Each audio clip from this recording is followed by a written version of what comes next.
saya bernama Levi Daniel Maldini Sinaga dari Institut Sains dan Teknologi TD Pardede yang berprodi Teknik Industri. Pada saat ini saya akan membawa materi mata kuliah simulasi sistem, yang dimana materi tersebut berjudulkan pengembangan dan pemilihan skenario. Di topik yang pertama, definisi skenario. Sebelum kita memulai pembahasan, kita harus tahu dulu definisi skenario itu apa. Skenario adalah gambaran kemungkinan masa depan berdasarkan faktor-faktor yang dapat mengaruhi suatu kondisi atau kejadian. Skenario digunakan dalam perencanaan strategis untuk mengantisipasi perubahan, mengurangi risiko, dan membantu dalam pengambilan keputusan. Berikut tujuan pengembangan skenario. Tujuannya adalah pengembangan skenario untuk membantu organisasi, perusahaan, atau individu dalam menghadapi ketidakpastian dan membuat keputusan yang baik. Jadi di simulasi sistem itu kita harus membuat keputusan yang baik dan menyelesaikan ketidakpastian. Pengembangan skenario bukan hanya alat untuk meramalkan masa depan, tetapi juga strategi untuk mengelola kepastian. Dengan memahami berbagai kemungkinan, organisasi dapat membuat keputusan yang lebih cerdas dan siap menghadapi perubahan yang terjadi. Proses pengembangan skenario terbagi atas 3, yaitu identifikasi faktor utama, analisis tren dan ketidakpastian, pembuatan alternatif skenario. Di poin pertama berjudulkan identifikasi faktor utama. Identifikasi faktor utama adalah langkah penting dalam pengembangan skenario yang bertujuan untuk mengenali elemen-elemen kunci yang dapat mempengaruhi masa depan suatu sistem atau organisasi. Faktor-faktor ini menjadi dasar dalam membangun berbagai kemungkinan skenario yang terjadi. Di poin kedua, analisis tren dan ketidakpastian. Dalam proses pengembangan skenario, analisis tren dan ketidakpastian berperan penting dalam memahami arah perkembangan masa depan dan mengidentifikasi faktor-faktor yang dapat berubah secara tidak terduga. Langkah ini membantu dalam membangun skenario yang lebih realistis dan relevan untuk pengambilan keputusan strategis. Pembuatan alternatif skenario. Pembuatan alternatif skenario adalah langkah penting dalam membangun skenario yang bertujuan untuk mengeksplorasi berbagai kemungkinan masa depan berdasarkan faktor-faktor yang telah diidentifikasi sebelumnya. Proses ini membantu organisasi atau individu dalam menghadapi ketidakpastian dan merancang strategi yang lebih adaptif.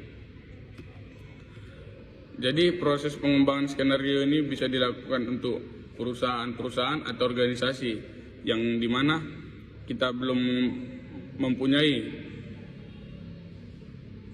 ketidakpastian. Jadi di pengembangan skenario ini kita bisa memastikan struktur-struktur atau keputusan strategis yang akan kita lakukan di perusahaan tersebut. Next, metode pemilihan skenario. Di sini ada 3 poin. Yang pertama, analisis SWOT.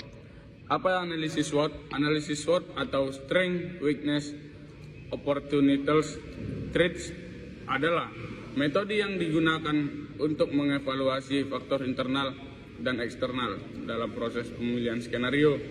Dengan menggunakan analisis ini, organisasi dapat menentukan skenario terbaik yang paling sesuai dengan kapabilitas dan kondisi pasar.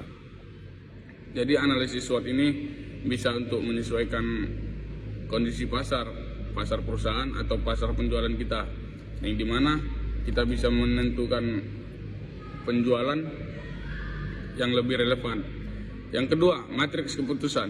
Matriks keputusan adalah alat analisis yang digunakan dalam pemilihan skenario untuk membantu organisasi atau individu mengevaluasi berbagai alternatif skenario. Berdasarkan sejumlah kriteria yang telah ditentukan, dengan menggunakan metode ini, keputusan dapat dibuat secara lebih objektif dan sistematis. Yang ketiga, simulasi dan model prediktif. Simulasi dan model prediktif digunakan untuk mengevaluasi dampak dari berbagai skenario masa depan dengan pendekatan basis data. Kedua metode ini membantu dalam memahami bagaimana suatu skenario dapat berkembang dan memengaruhi keputusan organisasi. Jadi di 3 poin ini kita bisa menggunakan di poin yang pertama kondisi pasar, dan yang poin kedua dibuat secara lebih objektif dan sistematis. Jadi keputusannya yang di poin kedua ini bisa kita buat secara sistematif atau relevan. Dan di poin ketiga untuk memengaruhi keputusan organisasi. Jadi kita dapat membuat keputusan di dalam organisasi atau individu mengevaluasi untuk kita dapat membuat skenario di masa depan. Contohnya kayak kita mau melakukan apa di masa depan untuk pasar kita. Next, penerapan dalam berbagai bidang. Di penerapan dalam berbagai bidang ini kita terbagi dalam 3 poin. Di poin pertama, bisnis dan manajemen. Bisnis dan manajemen adalah 2 elemen yang penting yang digunakan dalam berbagai industri untuk mencapai efisiensi, inovasi, dan keuntungan yang paling optimal.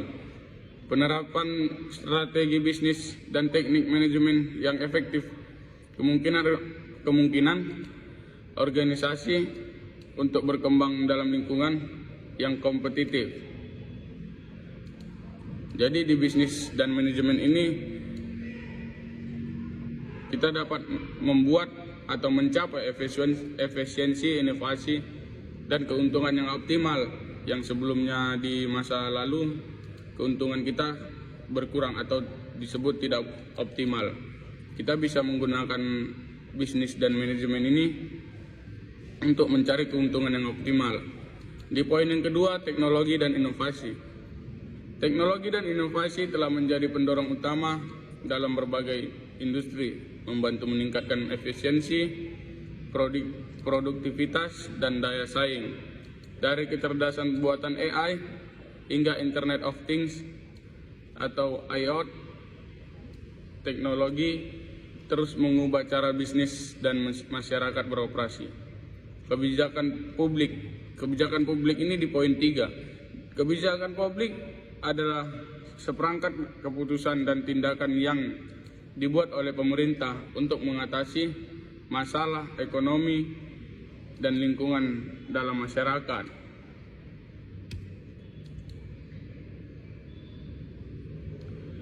Kebijakan ini mencakup berbagai sektor seperti kesehatan, pendidikan, ekonomi, dan teknologi guna menciptakan kesejahteraan bagi masyarakat.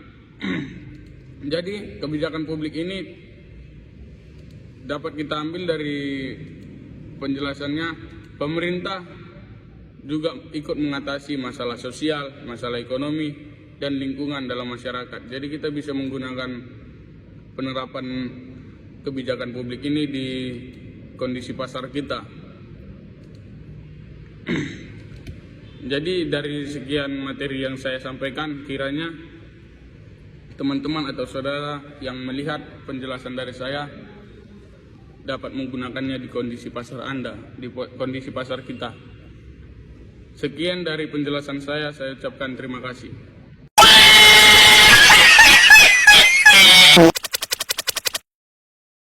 Thankful for words, wait.